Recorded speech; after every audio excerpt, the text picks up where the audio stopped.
Hey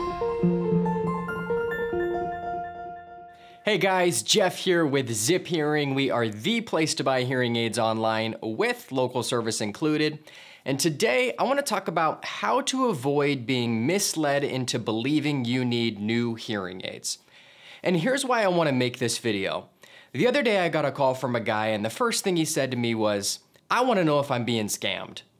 This guy had been going to the same hearing center for the last 5 years. He'd already bought 2 sets of hearing aids within that 5-year period, and then was told that he needed to get a 3rd set.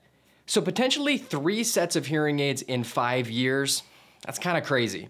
And I know, I was only getting his side of the story, but there was a lot that didn't add up, and I was pretty comfortable telling the guy, you should probably get a second opinion.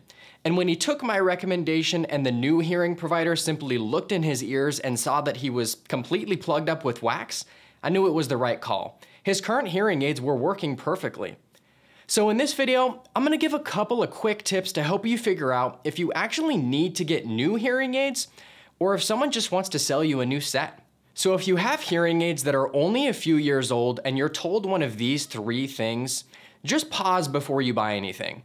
I'm not saying the hearing center is trying to trick you. I always give the benefit of the doubt to the hearing provider, and there's a lot of great providers out there. All I'm saying is, if you hear any of these 3 things, just pause before you buy anything. Your hearing aids are no longer strong enough for your hearing loss. Your hearing aids can no longer be serviced. Your hearing aids just aren't right for you. Let's focus on these one at a time. If you're told your hearing aids are no longer strong enough for your hearing loss, you should know that most hearing aids can get parts added to them to be made stronger. For example, here's a custom in-the-ear hearing aid, and this piece is the speaker, and it can often be replaced with a stronger speaker. And this hearing aid, which sits behind the ear, can usually have an ear mold added that'll make it stronger as well. Both of these fixes are pretty minor, and they could do the trick. By the way, if you have a copy of a recent hearing test, you can actually see for yourself if your hearing aids are strong enough for your hearing loss. If you go to the manufacturer's website and look up the specs on your hearing aid, you'll find what's called a fitting range. And when you compare the fitting range of the hearing aid to your test results, if the marks on your test results fit within the range of the hearing aids, then the hearing aids may still be strong enough for you. And this is a good place to mention, start keeping copies of your hearing tests so that over time you can track it and see, okay, the hearing loss has gotten way worse, maybe you do need a stronger set. Now, let's move on to point 2, if you're told your hearing aids can no longer be serviced.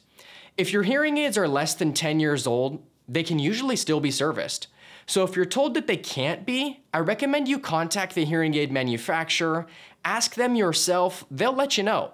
And if they tell you that they can still be serviced, ask them to direct you to a provider near you that can service them. Some places will say that your hearing aids can't be serviced when in reality, for whatever reason, they've just stopped servicing them.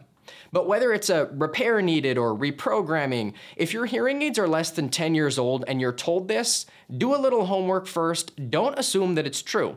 And the last thing I want to touch on is if you're told your hearing aids just aren't right for you.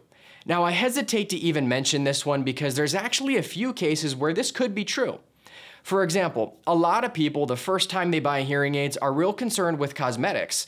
So they decide to get invisible in the ear hearing aids when what they really needed was stronger behind the ear hearing aids. So if that person wasn't happy with how their hearing aids were performing and they went in to get them looked at, most hearing providers would look at that situation and say, yeah, those hearing aids probably aren't right for you. And they'd be correct.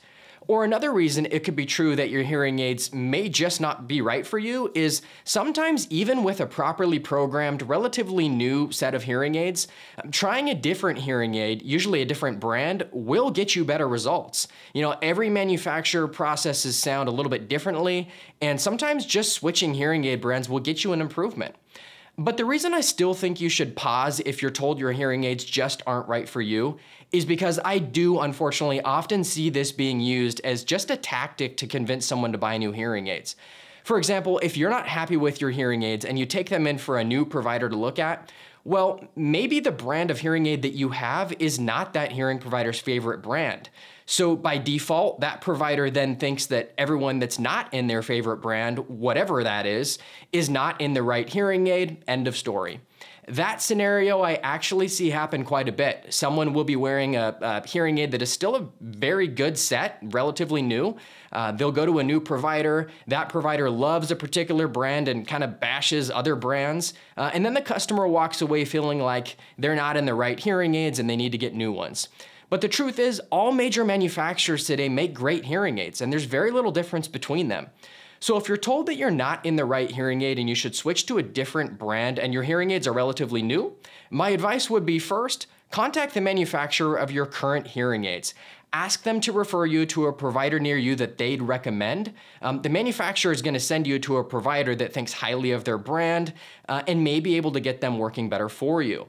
So at least this way you know that the provider that's looking at your situation doesn't have any misgivings about the brand of hearing aids that you wear that's going to impact the advice that they give you. So if you only take away one thing from this video, it's if you're told any of these three things, just hold on before you purchase and maybe get a second opinion. That may cost, $50 to $100 for an appointment, but after that appointment, you're going to have a much better idea of whether or not you really need to buy new hearing aids. And that's a wrap for this video. If I missed anything, please let me know in the comments below and help out other people watching this video. If you have any questions, feel free to post a comment below. I usually reply to comments within 24 hours. And if you're ready to set up a trial period with a Zip hearing provider near you, just click the link in the description and we'll be in touch with you shortly. And if you like this video, hit the subscribe button and I'll see you on the next one.